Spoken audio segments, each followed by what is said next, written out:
नमस्कार साथियों, गुरु ज्ञान इंस्टीट्यूट में आपका स्वागत है। मैं माही। आज अपन बात करेंगे टीओडी के बारे में। ठीक है, TOD means tour of duty.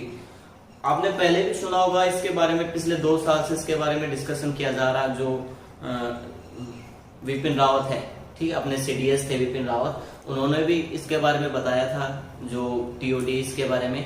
तो अब जो इंडियन गवर्नमेंट है, और इंडियन गवर्नमेंट ने इसमें जो सेना प्रमुख है, तीनों सेनाओं के जो सेना प्रमुख है, उनकी अगुवाई में ये सब किया गया है। तो आज अपन बात करेंगे टीओडी है क्या, क्या इसके फायदे हैं, क्या इसके नुकसान है, ये कैसे कार्य करेगा, इसमें आने वाले भविष्य में इसका क्या इफेक्ट पड़ेगा, इस पर अपन बात करेंगे। और मैं आपको बता दूं, टीओडी सिर्फ इंडिया में ही नहीं है, बहुत सी ऐसी कंट्री है जहां पे टीओडी है।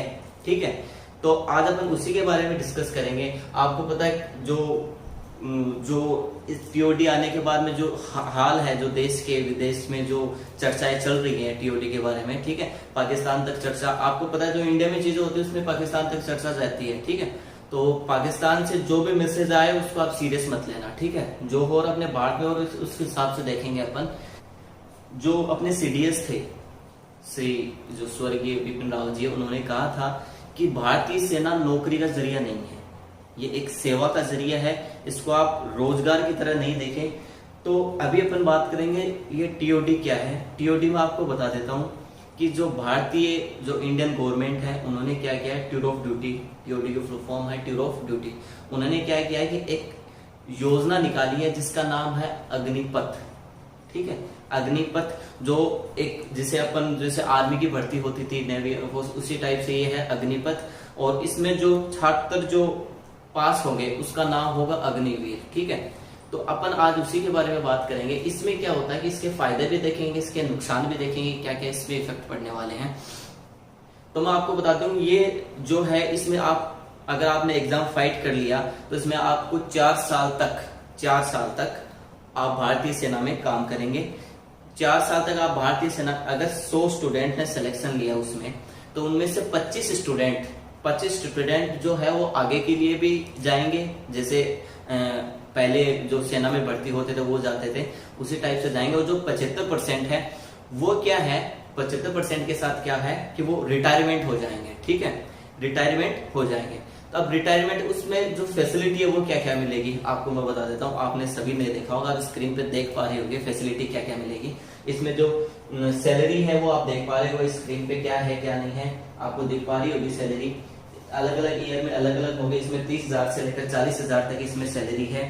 ठीक है, और इसमें ओवरऑल अगर अपन देखें तो कम से कम ये समझ लो आप 4 साल में 20 लाख रुपए आप अर्न कर पाओगे इसमें, 20 लाख रुपए। और मेरी नजर में आपको मैं बताऊं तो मेरे हिसाब से 22 से 23 साल की उम्र में 20 लाख रुपए भी एक अच्छी खासी रकम होती है, अगर एक कोई गरीब परिवार से है तो उसके लिए भी। ठीक है, तो इसमें इतना बवाल करने की क्या जरूरत। देखिए, सबका अलग अलग एक मत होता है, सब अलग अलग अपने क्राइटेरिया से चलते हैं, अपना एक अलग सोच है सबकी। बल इसमें जितना ये विरोध हो रहा उतना विरोध के ये लायक है नहीं। ठीक है, इसमें क्या है, भारतीय सेना को ये किया जा रहा है। इसमें अभी आप भारतीय सेना की एज देखोगे, ओवरऑल अगर एज देखोगे वो है 32 साल इसकी ओवरऑल एज है। और जो ब्रिटेन है उसकी है 30, अमेरिका है उसकी है 29 के समथिंग। अपने भारतीय सेना को ये समझ लो कि उस जो यंग किया जा रहा है उसको, ठीक है, तो उसमें बुराई की कोई बात नहीं है मेरे हिसाब से। मैं अपना ओपिनियन दे रहा हूँ। देखिए, एक तो फालतू कमेंट मत करना, जिस सबका एक अलग अलग ओपिनियन है, मैं मेरा ओपिनियन बता रहा हूँ। ठीक है, मैंने आपको इसमें सैलरी वगैरह बता दी। और दूसरी बात, ये साल में 2 बार इसकी भर्ती आएगी। ये भी भर्ती वाला भी झंझट नहीं रहेगा कि 2 साल से आ रही, 3 साल में 2 बार भर्ती आएगी। और इसमें दिक्कत किसको आएगी, दिक्कत मैं बता दूं किसको है, जो बच्चे जो 75% है उसको दिक्कत आएगी। यही है जो हमारे योगी जी है, उन्होंने भी ये बातें कही है कि 4 साल के बाद में उनको यूपी पुलिस में भी हम मौका देंगे। जो यूपी पुलिस है उनमें भी मौका देंगे। अलग अलग राज्यों की सरकार अलग अलग वो आपको, मतलब जैसे जैसे ये स्टेप जाएगा अलग अलग तरीके से अलग अलग राज्य इसमें एक्शन लेंगे। ठीक है, तो इसमें घबराने की जरूरत नहीं है। और जो बाकी के जो 75% है उसके लिए आरक्षण प्रोवाइड करने की बात की जा रही है। आपको पता है, फौज में जो रिटायरमेंट होके आता है उनको आरक्षण दिया जाता है, वो जल्दी टीचर बन जाते हैं, पटवार में जाते हैं, अलग अलग अपने पोस्ट पे लग जाते हैं। तो उसी टाइप से उनको आरक्षण दिया जाएगा तो इसमें बुराई वाली कौन सी बात है? 4 साल मौका मिल रहा है, 20 लाख रुपए आप अर्न कर रहे हो, और इसमें फाइनेंस जो इंश्योरेंस है, इंश्योरेंस भी है। अगर जवान शहीद हो जाता तो 1 करोड़ रुपए भी मिलते हैं उसमें। तो चलो ये बात अलग है, शहीद होने की बात अपन नहीं करेंगे, लेकिन अब एक नॉलेज के लिए मैं आपको बता रहा हूँ, ठीक है। 20 लाख रुपए जब वो रिटायर होगा तब लगभग 10.71 लाख रुपए उनको मिलेंगे, ठीक है, रिटायरमेंट के बाद। तो ये एक अच्छी चीज है अपने आप में। और मैं ये बता दूं, इसमें भारतीय गवर्नमेंट ये कर क्यों रही है, ये बताना चाहता हूँ आपको। भारतीय गवर्नमेंट ये इसीलिए कर रही है कि लगभग मैं आपको बता देता हूँ, जितना बजट है, जितना अपना बजट है, उनमें से मैं आपको बताना चाहता हूँ कि जो तनख्वाह है और जो पेंशन है, तनख्वाह और पेंशन में लगभग तनख्वाह में जाते हैं 28% और पेंशन में जाते हैं लगभग 26%, ठीक है। यानी आधे से ज्यादा बजट तो इसी में चला जाता है। और अपन डिफेंस में हालांकि कर रहे हैं, अच्छी ग्रोथ कर रहे हैं, तो अगर ये थोड़ा सा बैलेंस हो जाए तो अपन और अच्छी ग्रोथ कर पाएंगे, ठीक है।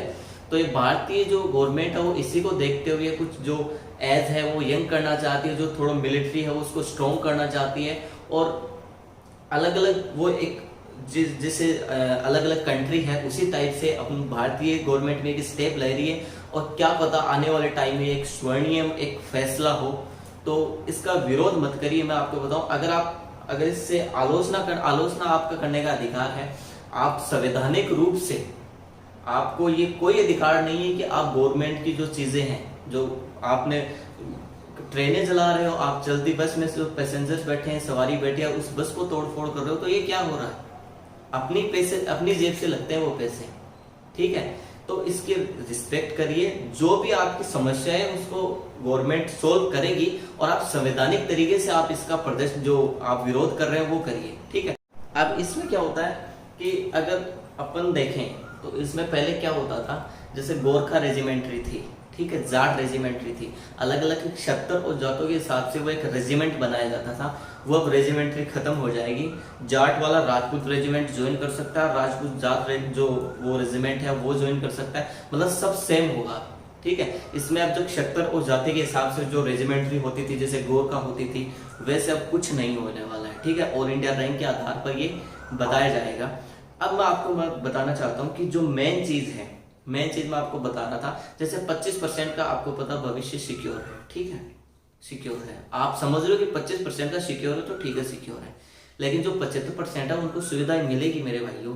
आगे जाके गवर्नमेंट इसमें आरक्षण वो प्रोवाइड करने की बात कर रही है, तो इसका विरोध नहीं करिए, बिल्कुल भी विरोध। इसमें परेशानी सिर्फ एक है, इसमें जो 10th के बाद जो बच्चे जाएंगे, हालांकि डिग्री मिलेगी, बट उनको क्या होगा कि उनकी पढ़ाई डिस्टर्ब होगी, ठीक है। वहां पे वो पढ़ाई वाला सिस्टम नहीं होगा।